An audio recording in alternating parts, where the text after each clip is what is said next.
আরজিকর হাসপাতালে মহিলা চিকিৎসক ধর্ষণ ও খুনের ঘটনা, সেই কাণ্ডে তদন্তে ইতিমধ্যেই সিবিআই তদন্তভার গ্রহণ করেছে। তৎপরতা বাড়ছে। আজ সকালেই 7 জনের সিবিআই আধিকারিকদের একটি টিম, মেডিকেল অফিসাররা রয়েছেন, ফরেনসিক বিশেষজ্ঞরা রয়েছেন, তারা এসে পৌঁছেছেন এই শহরে। আর অন্যদিকে সঞ্জয় রায়, ধৃত সঞ্জয় রায়, তার মেডিকেল পরীক্ষা করার জন্য ইতিমধ্যেই এসএসকেএম হাসপাতালে তাকে নিয়ে আসা হয়েছে। দেখতে পাচ্ছেন ধৃত সঞ্জয় রায়, তার মেডিকেল টেস্ট করা হবে। সিভিক ভলান্টিয়ার সঞ্জয় রায়, যাকে এই আরজিকর কাণ্ডে একমাত্র অপরাধী হিসেবে এখনো পর্যন্ত ধরতে পেরেছিল পুলিশ, গতকাল হাইকোর্টে ভর্ৎসনা এবং তারপর সিবিআই এর হাতে গিয়েছে তদন্তভার। আদালতে নজরদারিতে সিবিআই করবে তদন্ত। সেই তদন্ত করতে ইতিমধ্যে সিবিআই এর বিশেষ দল ইতিমধ্যেই পৌঁছে গিয়েছে।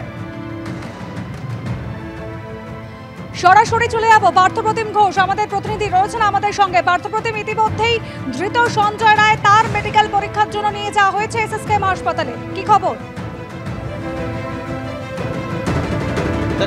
দেখো, মেডিকেল পরীক্ষা সেটা শেষ এবং এই মুহূর্তে বলবো বিশাল কনভয় করে একেবারে হোমিসাইডে তদন্তকারী অফিসার, যারা এসআইটি তদন্তকারী অফিসার ছিলেন, যিনি একজন অফিসার ছিলেন মহিলা অফিসার, যিনি হচ্ছেন আইও এই কেসের ইনভেস্টিগেটিং অফিসার, ওনাকে নিয়ে সমস্ত নথিপত্র, সিজার হওয়া যা কিছু রয়েছে সেই সব কিছু নিয়ে অভিযুক্ত সঞ্জয় রায়কে নিয়ে এই মুহূর্তে পুলিশ, কলকাতা পুলিশ, তারা কিন্তু রওনা দিয়েছে এই মুহূর্তে সিজিও কমপ্লেক্সের উদ্দেশ্যে, সিবিআই এর স্পেশাল ক্রাইম ব্রাঞ্চের উদ্দেশ্যে।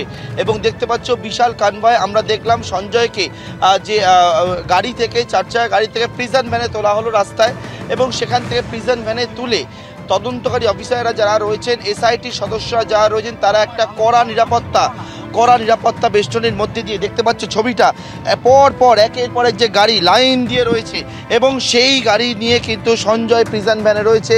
এবং সঞ্জয়কে নিয়ে এই মুহূর্তে যিনি মূল, এখনো পর্যন্ত একজনকেই যে কলকাতা পুলিশ গ্রেপ্তার করে, সেই সঞ্জয়কে নিয়ে বিশাল বাহিনী কলকাতা পুলিশের, তারা কিন্তু একেবারে এই মুহূর্তে মা উড়ালপুল ধরেছে, এবং মা উড়ালপুল ধরে সিজিও কমপ্লেক্সে স্পেশাল ক্রাইম ব্রাঞ্চের সিবিআই এর দপ্তরের উদ্দেশ্যে রওনা হয়েছে।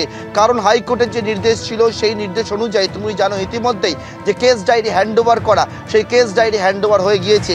এবং যে নথিপত্র কিছু রয়েছে, এছাড়া কিন্তু বেশ কিছু জিনিস রয়েছে, যেমন সিজার হওয়া বেশ কিছু জিনিসপত্র, সিসি ক্যামেরা ফুটেজ, এছাড়া হচ্ছে হেডফোন, এরকম একাধিক জিনিসপত্র রয়েছে যেগুলো এই তদন্তে সিজার হওয়া, সেই সবগুলো নিয়ে কিন্তু জমা দেওয়ার কথা আজকের মধ্যে সিবিআই এবং কলকাতা পুলিশের মধ্যে কথা হওয়ার পরবর্তীকালে, যেমন গতকালকে তুমি দেখেছো অ্যাডিশনাল সিপি 1 মুরলীধর শর্মা, তিনি কিন্তু জানান যে কোর্টের যে নির্দেশ রয়েছে সেই অনুযায়ী সিবিআই তাদেরকে সহযোগিতা করবে, তারা সিবিআইকে সহযোগিতা করবে এই তদন্তের ক্ষেত্রে। এবং সেই মতোই একেবারে কলকাতা পুলিশ, তারা এই সমস্ত ডকুমেন্টস নিয়ে এই মুহূর্তে নিজাম প্যালেসের, সিজিও কমপ্লেক্সের উদ্দেশ্যে রওনা হয়েছে, যেখানে সিবিআই এর স্পেশাল ক্রাইম ব্রাঞ্চের দপ্তর রয়েছে, যেখান থেকে দিল্লি থেকে, যেখানে কিন্তু ইতিমধ্যে আধিকারিকরা তারা এই তদন্তের জন্য এসে পৌঁছেছেন। তাদের কাছে, তদন্তকারীদের কাছে কিন্তু সিবিআই এর সঞ্জয় রায় কে, এছাড়া যে ডকুমেন্টস রয়েছে তাদের কাছে, যে সিজার হওয়া জিনিস রয়েছে, সেই সবটাই হ্যান্ডওভার করতে চলেছে কলকাতা পুলিশ। একেবারে পার্থ, তুমি আমাদের ছবি দেখাও। ইতিমধ্যে আপনারা দেখতে পাচ্ছেন ধৃত সঞ্জয় রায়কে নিয়ে কলকাতা পুলিশের স্পেশাল ইনভেস্টিগেশন টিম, যে টিমকে তৈরি করা হয়েছিল, সেই সিটের সদস্যরা ইতিমধ্যেই রওনা হয়েছেন। গন্তব্য তাদের সিজিও কমপ্লেক্স, কারণ সিবিআই আধিকারিকরা ইতিমধ্যে এসে পৌঁছেছেন। আজ সকাল 8টার কিছু আগে সিবিআই আধিকারিকরা নামেন এবং তারা ইতিমধ্যেই তদন্তভার গ্রহণ করেছেন। এই ধৃত সঞ্জয় রায়কে তাদের হাতে তুলে দিতে হবে। যাবতীয় নথিপত্র রয়েছে, যে সমস্ত জিনিস সিজার করা হয়েছিল ইতিমধ্যেই ঘটনার তদন্তে নেমে, সেই সমস্ত জিনিস নিয়ে ইতিমধ্যেই ধৃত সঞ্জয় রায়কে নিয়ে রওনা হয়ে গিয়েছেন সিটের তদন্তকারী অফিসাররা। সাক্ষীদের বয়ান সংক্রান্ত সমস্ত নথি এবং জিনিসপত্র তারা কিন্তু হস্তান্তর করবেন সিবিআই আধিকারিকদের কাছে।